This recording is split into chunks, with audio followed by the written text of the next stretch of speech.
Hi guys, it's me Klara, and this is a spirit vehicle.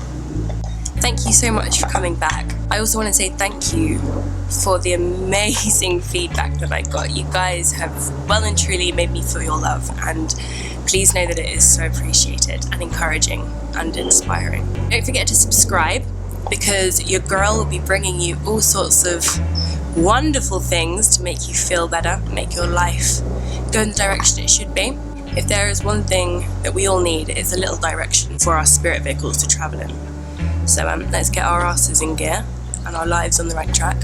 I told you guys that I would be helping you change your mind so that your lives have no choice but to be fucking fabulous.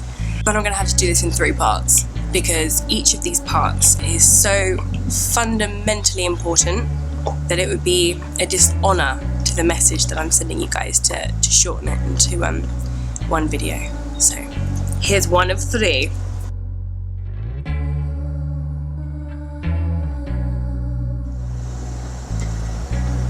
So the number 1 most important thing that I need you guys to start doing now and from here on out is start paying attention to your thoughts and your beliefs. I honestly think that if humans understood the power and the influence that their thoughts, just their silly old thoughts that people think are just thoughts, no, no. If people understood the power that their thoughts have, they would never think a negative thought again. Trust me. Your thoughts pretty much dictate the direction in which your day, week, month, year, life is going to go in. They just don't materialize instantly. But once you think a thought, the universe will essentially adapt to make way for your expectation or your worry or your fear, whatever it is that you're thinking.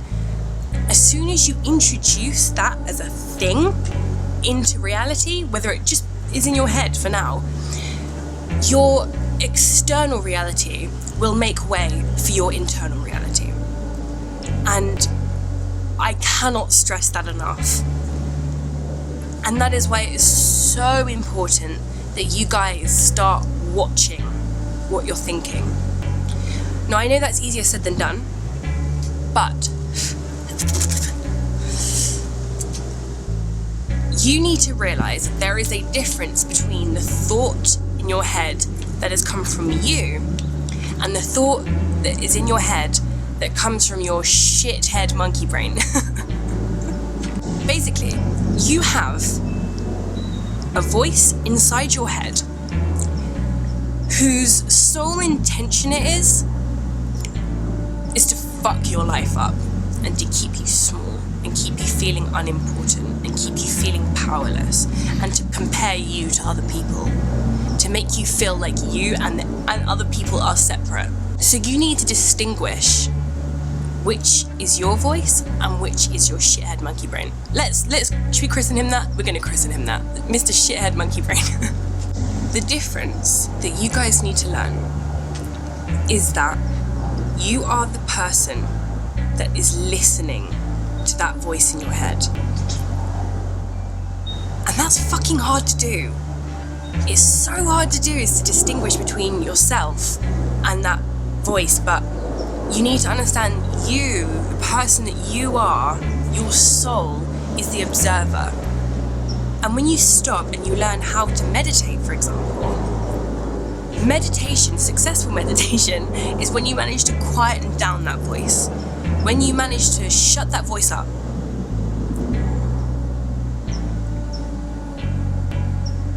And there's just peace, and there's just silence. That's when Mr. Shithead Monkey Brain has fucked off for a bit. And it's just you, you're just left there with you, and you can determine the successfulness of how much you've managed to fuck him off for a bit by how much peace you feel. So, I know that what I'm saying is one of those sort of easier said than done things, but to help you guys understand... Quiet on set, please. Camera's rolling. Please. Sound speed. And action. It's just me and him here. Okay, so, right. I understand the need for you guys to question, well, so what if I'm just thinking? It's just me that hears it. Unfortunately not.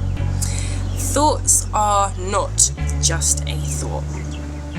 And to understand this, we need to consider the words of the great Nikola Tesla, who was arguably the most important scientist of our modern history. Stas is like... And he said, if you want to find the secrets of the universe, you need to think in terms of energy, frequency, and vibration.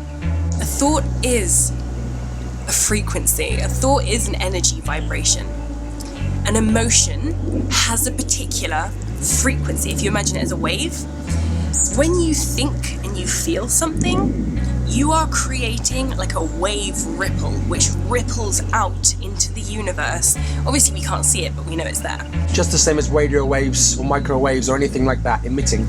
It's just, we can't see it, so we don't imagine it's there. But thoughts and emotions and feelings, intentions, everything are a thing which will resonate outwards and can be measured, and they will forever resonate out and affect the external universe forever. Which is why it's so important that you watch how you think, how you feel, the emotions you're allowing to continue to affect you, because the world will bow in service of that thought's existence. Now, this means that it is time for a spiritual and mental and emotional overhaul. And I know that that is the most ridiculously, intimidatingly huge sounding thing, but it doesn't need to be. It can start with the smallest little effort, and day by day you can add something on and you can try out a new technique thinking wise. And as I've said before, you can fake it to make it, and you can start acting unfuckwithable until you genuinely are unfuckwithable. There's my word. I want to just tell you guys something, because this is something which I've successfully managed to get rid of. And since I've managed to get rid of it, I can easily say this was the most important one. This is the most effective change that I've made. I want you guys to realize that worrying about something is a total waste of your time and your life, and all it does is it steals your happiness and your contentment, and it wastes your life, and it keeps you busy doing nothing. Just accept that things will work out for you,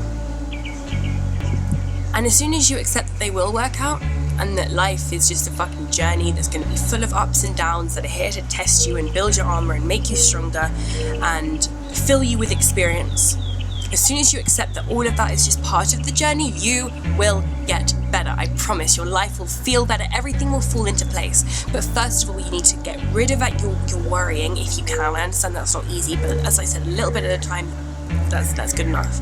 You need to essentially unfuck yourself. And you need to be who you were when you were a child. You need to shine like you did before all that shit happened that basically tried to steal your fucking shine. You need to go back to who you really are. I need to prove what I'm saying to you guys. I understand that you shouldn't just take what one person says without a little bit of proof or something. So I need to point you guys in the direction of the experiments of someone called Dr. Emoto. Now, I'm sure quite a few of you will know about this dude already, because what he discovered and proved was pretty insane. But essentially, he took water. He blessed one bottle of water. He said, I love you to one bottle of water. Then he said to another bottle of water, I hate you, I want to kill you, and was just really horrible to this bottle of water. Then he froze the water, and he photographed the water particles. Now, it is fucking insane what happened next. These water particles essentially took on his words. They felt his emotions and they reacted to it.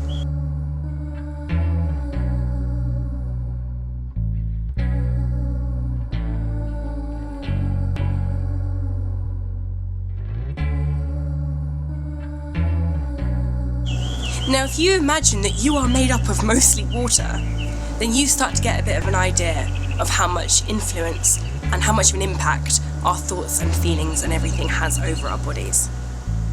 Your body will adapt to suit your mental climate. You look in the mirror and you think, ugh, you're ugly, you're fat. Then whenever you look in the mirror, you're just going to start seeing ugliness and your body will keep you fat. If you start looking in the mirror and being like, look at you, you cool ass human being, you reflect the beautiful environment that's inside of your head, therefore you are so beautiful. Every time you look in the mirror, you will just feel joy because you are just seeing the beautiful human being that you are. I mean, I don't need to say that externals aren't as important as internals anyway, but yeah, I understand it's still important and it's good to look at yourself and feel good.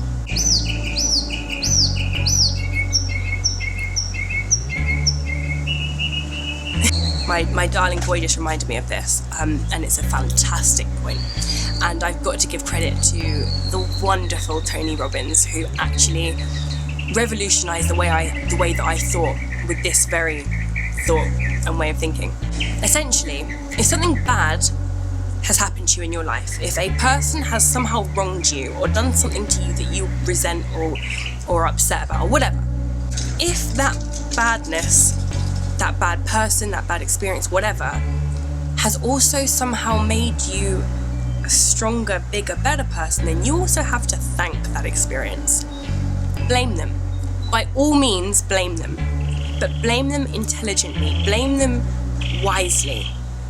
Blame them consciously. Blame them effectively. Don't stop blaming them. Say, for example, your father wasn't around. If your mum struggled, if your childhood was full of hardship because your father wasn't around, yeah, blame that bastard. Blame him. Blame him for not being the man that he should have fucking been. You also have to blame them for making you the stronger, more resilient person that you are now, who would not be as understanding for other people's hardships had you not gone through that yourself because of that person. You need to remember that life is not happening to us. Life is happening for us. These people that come into our lives that have done us wrong, if they had been the people that you wanted them to be, then you wouldn't be the person that you are and that you are going to become because of this. They have played the roles that they were supposed to. Anyone that has broken your heart, they were just excusing themselves to make way for the person that is coming. Everyone that has made you suffer or has hurt you needs to be seen as something which was a necessary person or experience or whatever. Everyone's biggest problem is that they don't think that they should have one. But problems are what make you grow and they sculpt your soul. They are what make you unfuckwithable. You don't get a hero out of an easy life. The more that you can relate to an experience because you've gone through it yourself, the more that you are going to be a powerful force towards helping someone else alleviate their pain experiencing something. So just realize that that means going through it all the ups and downs. As soon as you start realizing it's all just part of it, it will lighten up. You can choose to renounce a feeling or a thought or an emotion rather than, what was the word, Stas? Resisting. I love that you remember to renounce but not resist. I renounced thee! Yeah, you can renounce a feeling or a thought or an emotion rather than resisting it. You can choose to deny it. I deny you thought, rather than being like, no, I'm thinking that far. Instead, just be like, that thought's a little bit ridiculous, that's not gonna happen. I don't need that shit. Bye. And just send it off in another direction. The next step is to combat the negative emotions in your mind. That's the next episode. Sorry, I'm keeping you guys waiting. I'm such a little tease. So yeah, stay tuned and tune in next time where I'll be back. Don't forget to subscribe right now for more spirit vehicle guidance, where I can put you all in the right direction for the best, most wonderful, enjoyable, fulfilled life with yourself that you could ever have. Thank you. Bye.